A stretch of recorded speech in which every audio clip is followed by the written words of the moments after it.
Welcome to Tiger Talk. I have with me a very special guest, Sifu Brian Kuttel. Hello. Oh, thank you. Thanks for joining me. Happy New Year. Happy New Year. So I'm wondering if you could start by giving me a little origin story, the secret origin of Brian Kuttel. Sure. I actually started my martial arts training in 2000. So it's been 22 years now that I've been training. And I started at a school called Tiger Kung Fu Academy, which kind of works out for a Tiger Talk. It was in Reno, Nevada. And after 7 years over there, I ended up earning my black sash level, and I was learning Choy Li Fut and Tai Chi, and I got really excited about that martial art. And it was right about the same time that I was graduating college and moving on to different things in my life. I decided I wanted to uh, take the summer off and go train with the grandmaster of my style, because that was just over in San Francisco. Grandmaster Doc-Fai Wong, and then actually my Sifu Jason Wong, his son. It just kind of all fell into place. So I started there in 2008, and I was there for 10 years. And then in 2018, I packed up everything and moved to Geneva, Switzerland, where I'm at right now. And in the meantime, I've been making videos on YouTube and just started my online school. So things are moving in different ways. You've been really sharp with your presentation online, your video lessons that you've been generous enough to share with me. I don't know, maybe I'm dating myself, but that younger audience offering the lessons where they want to learn them. The primary goal when I started making the videos was I had two things I wanted to do. And I guess the main goal was to share the arts of Choy Li Fut, and then also Tai Chi. I just opened up a separate channel because I was doing Tai Chi kind of sporadically for online. And it's been such an important part of my training that I want to share that too. But I remember, being a teenager, watching Bruce Lee movies and wanting to learn everything I could about kung fu, but not knowing where to go. And I think I recall going on an internet forum, and it could have been the Kung Fu magazine forum, now that I think about it. And there was somebody talking about three section staff, and they just mentioned one of their workout routines. No pictures, no video, and I had to go and try to mimic that on my own. And it just got to a point where finally, when I did start formal training, I had a background in video production, and I wanted to do that. And I wanted to put things together. So I wanted to have a nice cinematic representation of the art, not just a form demonstration from like a tournament or something like that. I wanted different cuts and edits. And then I wanted to give people what I wanted when I was younger, and just even little bits and pieces of the martial art to kind of to to at least satisfy a little bit of that hunger and keep you inspired to go and find, an instructor and formally train. So that is something. Yeah, it is something I want to get people into the martial arts with. That it's just continuous big preview. An unspoken philosophy of martial arts is that transmission of knowledge and, to like send it out as far out as it'll go. That philosophy seems to permeate what you're doing. In this new internet age. Exactly, exactly. But with that said, how about a quick breakdown for those who might not be familiar, the differences and the spirit that defines the art of Choy Li Fut as compared to the art of Tai Chi. Yeah, so Choy Li Fut is an art that's over 200 years old. It does have its ties and roots to Shaolin, and basically, the name of the art is named after the founder's teachers. You can think of it as Mr. Choi, Mr. Li, and then Fut is Buddha. So he was paying homage to the Shaolin Temple in that respect, right there. And it is a popular Southern Chinese martial art, and I know a lot of Americans and even Europeans, a lot of the Western world doesn't really know the name as strong as something like Wing Chun or even Hung Gar. So Choy Li Fut in China is actually just as popular as those, as one of the main Southern styles. It's just, it didn't pick up so much outside of China and Hong Kong. I mean, when you look at schools in for Choy Li Fut schools, one of the biggest concentrations that you're going to find is in the Bay Area. And when you're out there, if you live in the Bay Area or around it, it's like every other kung fu school is Choy Li Fut. But Yes. it's popular there, but outside of that area, it's really not. And I think it's a shame because it's really a beautiful art. It has solid applications. It's built on fighting. It came out of a revolutionary time, so they needed the weapons and the hand forms and the training. All of that had to be able to be used. And then over the years it's blossomed, and a lot of the masters along the way have contributed things to the art, and it's picked up a lot. I mean, we have a ton of forms in the system now.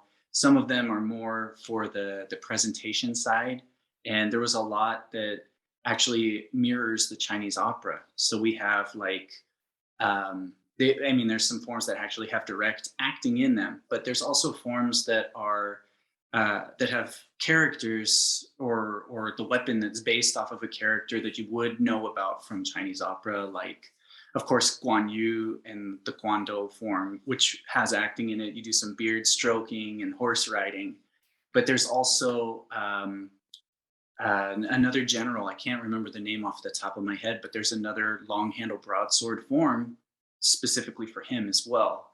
And then things like the Monkey King staff. Um, gosh, certain things have that, or a snake tongue spear like Zhang Fei. So you have a lot of these parallels with the Chinese opera as well. And it's just there's so many things. They have the animal styles, they have drunken style, Buddha palm, all of these cool things inside of it. And it's really a wonderful art to know for that. I have a particular love for the animal qualities that it has, because beyond the typical tiger and crane and dragon, there are such things as leopard.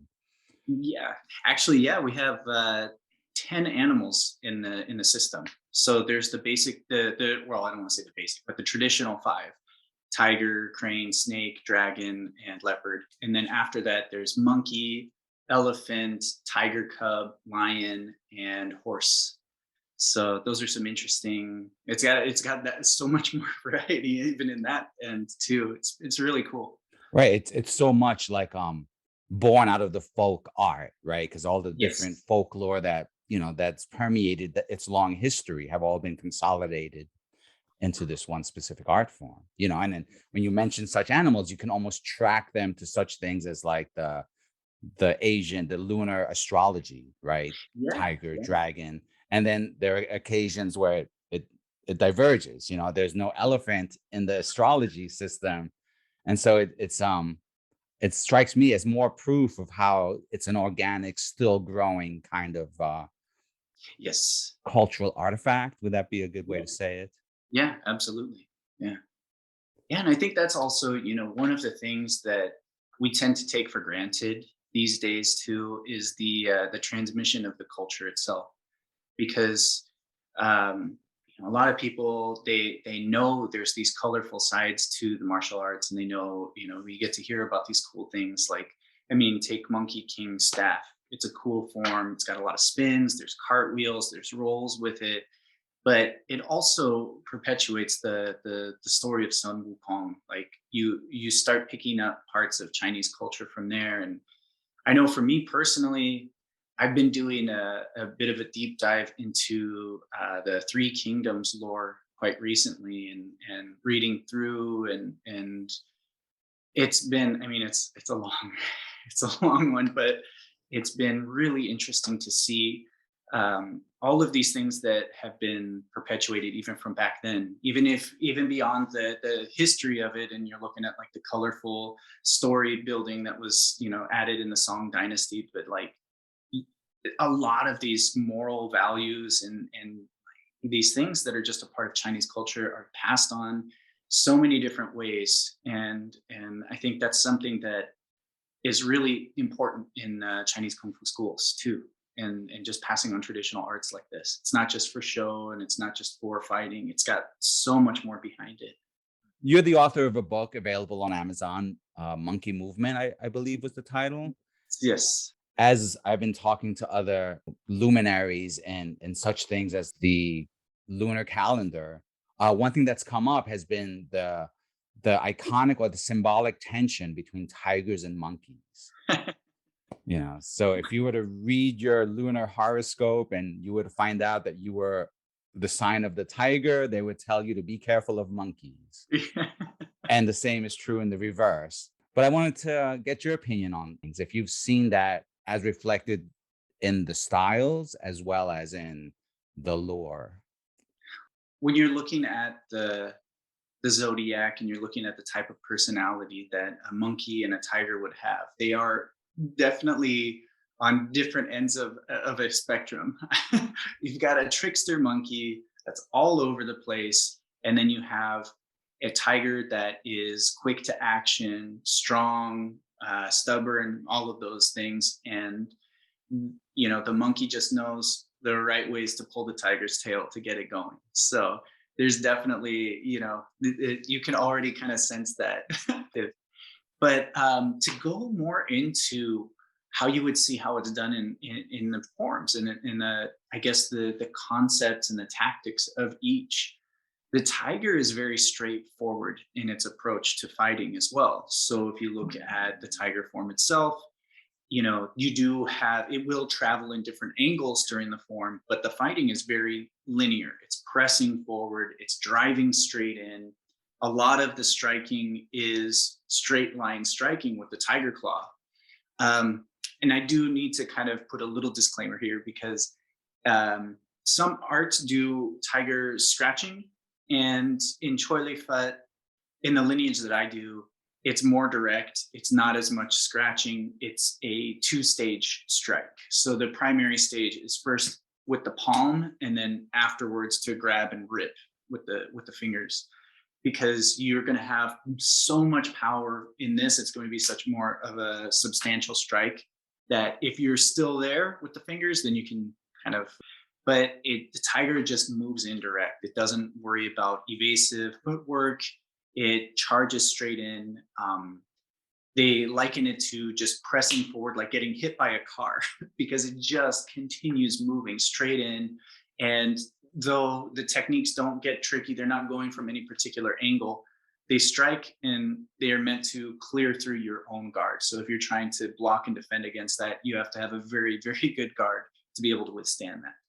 As far as the monkey goes, it's up, it's down, there's rolls, there's ground, attacks. The monkey's all over the place. And the monkey form of Choy Li Fut is really interesting because there's a little bit of acting in the beginning. So you see the monkey walking out, it scratches, it sees some food, it eats it, and then it gets scared, throws the food down and runs, and then it tries to approach the food again, takes the peach or whatever, and it's going to eat at it, and then finally sees something that's going to attack it, throws it down, and then it moves into the actual form itself.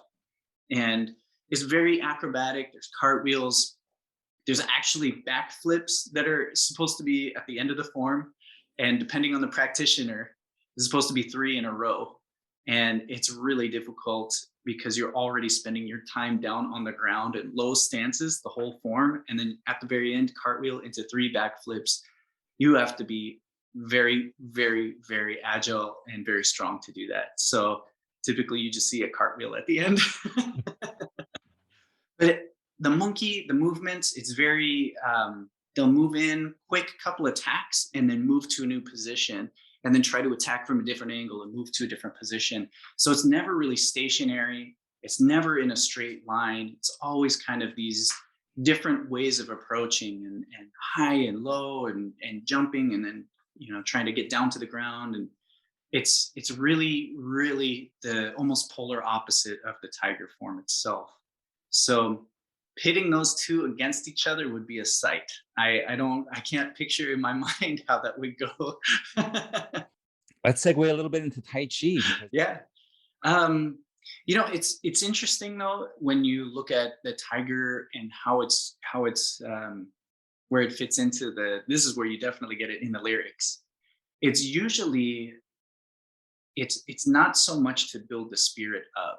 It's more in showing the fierceness of the technique can match that of a tiger when competing against it. So you have carry tiger to the mountain, you have ride the tiger, you have hit the tiger, and I'm sure there's a number of other techniques, but those are the three that are coming to me right now. And each of those, definitely, like ride the tiger. I'm not going to say that's showing that you're so fierce that you could ride the tiger, but it's a position where you're balancing yourself, you're setting that position, and it kind of looks like you're either surfing on a tiger on the tiger's back, but you can steady yourself even in that sense of being on a tiger. But when it comes to like hit the tiger, carry tiger to the mountain, those movements are strong movements. I mean, this is one of the few actual punches that you're going to get in Tai Chi Chuan, or at least in Yang style Tai Chi. And usually you have a lot of softer palm movements, but this is specifically a thrown punch. So hit the tiger really shows that you know whatever that strength, that fierceness, that people are afraid of, this animal that is so, this beast, like it's so strong, it's so it carries so much with it that people would just, nobody wants to stand up to it, everybody wants to get away from it. This could be that movement that can challenge it. So this is something where you can challenge that tiger head on and actually hit it. Or carry the tiger to the mountain is a throwing technique. So you actually tip the person over and then throw them, tumble them over. And that's something too, it's when it comes to matching the tiger, there's no halfway to commit. You have to be all in for it. So it's neat to see that that's even embodied there in the Tai Chi side too. Oh yeah, and even in their descriptions, it almost reveals some of Tai Chi's more philosophical qualities, you know? Yeah, yeah, definitely. And I think that's something too, you do find within the art, in the beginning, you're going to have, first off, the shape looks something that like, I mean, there's like a movement called brush knee and twist step. And the whole idea, and many people don't understand the name of it because it's like this block and a forward press. And the brush knee is actually from the block, because when the hand comes down, it's as if you're brushing off your knee. And then you have your push following that. And sometimes that's there to help you remember and to know what the shape of the movement is. But after a while you start picking up other things too, where you're picking up like on the philosophical side or the tactical side or the conceptual side of how this art can be used in combat as well. Back on the Choy Li Fut side, there's quite a few forms in relation to tigers as well, that's not direct as the like an animal style. So that's one of them. You have tiger taming broadsword. There's the tiger taming form, or the Lohan taming the tiger form. And you can look at it in two ways, because it's an interesting form. One, you can look at it in the same context of the other, the dueling tiger form, or you can look at it towards like the tiger taming broadsword, where you're matching that, you're trying to be the equal or the rival of the tiger.